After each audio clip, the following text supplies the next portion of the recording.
ربنا ظلمنا أنفسنا وإن لم تغفر لنا وترحمنا لنكونن من الخاسرين فلا تجعلنا من الخاسرين۔ اللہ ہم آپ کے بندے اور آپ کی بندیاں آپ کے حضور میں حاضر ہیں۔ اللہ ہم اقرار کرتے ہیں کہ جو موقع آپ نے ہم کو عنایت فرمائے، اگر ہم نے ان موقعوں سے فائدہ اٹھایا ہوتا تو آج ہمارا حال بہت بہتر ہوتا۔ اللہ ہمارے ایمان مضبوط ہوتا، ہماری نمازیں بہتر ہوتی، ہمارے اخلاق بہتر ہوتے، ہمارے جذبات بہتر ہوتے، لیکن ہم نے ان موقعوں سے کما حق ہو فائدہ نہیں اٹھایا۔ اس قصور کو آج معاف فرما دیجیے اور بقیہ زندگی میں بھرپور فائدہ اٹھانے کی ہم سب کو توفیق عطا فرما، ہم سب کو توفیق عطا فرما۔ اے رب کریم، ایک لمبے وقفے کے بعد آج ایک تھوڑی سی تعداد میں دوست جمع ہوئے ہیں۔ اے رب کریم، خیر کے ساتھ پورے عالم میں دین کی مجالس کو جاری رکھنے کا فیصلہ فرما دیجیے۔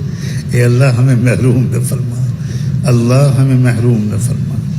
سنا ہے کہ بیماری کی وجہ سے آکسیجن پھیپھڑوں کو نہیں ملتی، آکسیجن نہیں ملتی، آکسیجن کی کمی کی وجہ سے موت واقع ہو جاتی ہے۔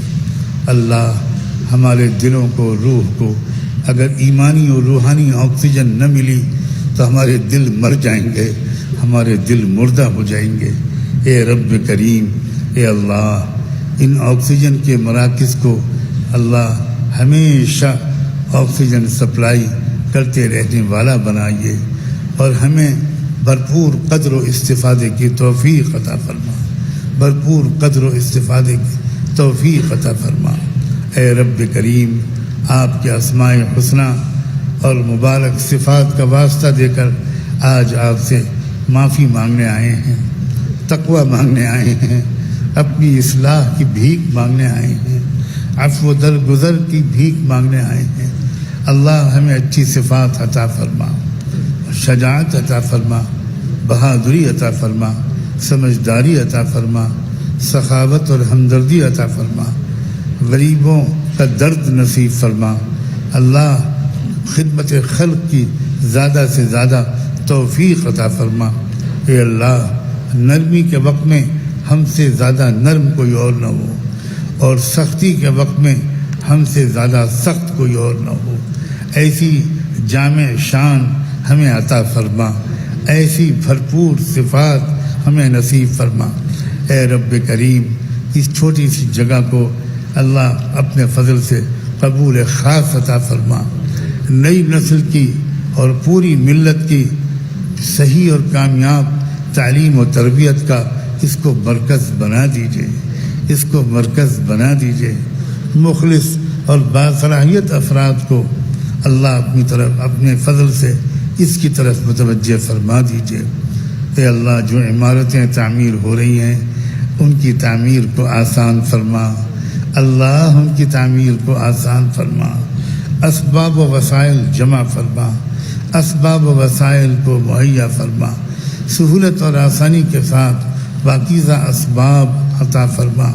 اے رب کریم، اپنے کرم سے ہماری ٹوٹی پھوٹی دعاؤں کو قبول فرما۔ اے اللہ، جن مرحومین کے لیے دعائے مغفرت کا اعلان کیا گیا، اللہ ان کی مغفرت فرما، اللہ ان کی مغفرت فرما، اللہ ان کی مغفرت فرما، اعلیٰ درجات نصیب فرما۔ اے رب کریم، اس خاص طور پر عرصے میں وبا کا شکار ہو کر آپ کے جتنے بندے اور بندیاں ایمان کا کوئی ذرہ لے کر آپ کے حضور میں حاضر ہوئے، اے رب کریم ان کی بھرپور مغفرت فرما، ان کو شہادت کا درجہ عطا فرما۔ اور اے اللہ، جو بیمار ہیں ان کو صحت یاب فرما، جو بیمار ہیں ان کو صحت یاب فرما۔ اے اللہ، عافیت نصیب فرما، عافیت نصیب فرما، عافیت نصیب فرما۔ اور آپ کی جن ہدایات کا آج مذاکرہ ہوا ہے، خاص طور پر ان کو یاد رکھنے اور ان پر عمل کرنے کی توفیق عطا فرما۔ وصلی اللہ تعالی علی خیر خلقہ سیدنا محمد وعلی آلہ وصحبہ اجمعین برحمتک یا ارحم الراحمین.